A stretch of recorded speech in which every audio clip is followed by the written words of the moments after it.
I want to work through a couple of different factors. So we talked a lot, of course, about link building on these money pages, which is super important. How about like to take a step back in terms of like technical SEO or site architecture? Are there any specific considerations around how you want these pages to be set up or positioned in your website? Yeah. So when I'm building into a topic, right? Every money page. So like once I do my keyword research, right, I'm basically splitting everything into like this is a money term, or this is an informational term, or this is a comparison term, the A versus B type queries. So Bose versus Sennheiser for headphones, right?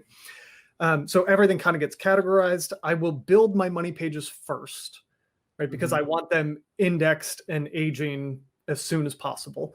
And the other reason I build them first is all of my informational content is basically supporting those money pages, right? So like every informational article is in a hub or topic cluster or whatever verbiage you want to throw on it, right?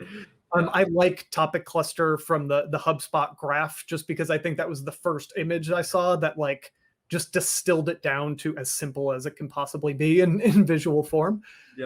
But those money pages are really kind of the center of those topic clusters.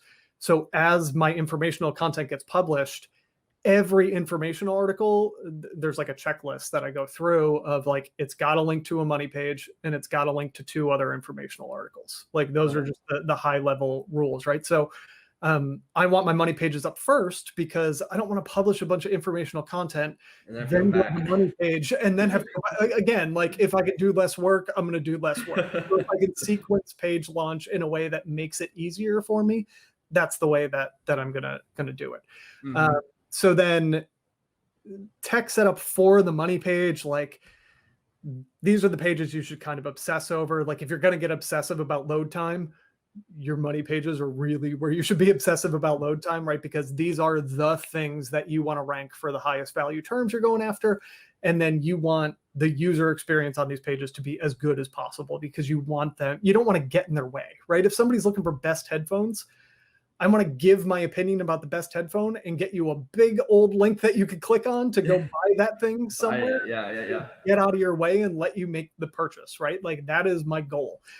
So kind of the least amount of roadblocks you can put in terms of like doing a big modal on mobile to try and get somebody on an email list 3 seconds after they landed on your site. Like, what are you doing? Like, no, don't be like Neil Patel in that sense.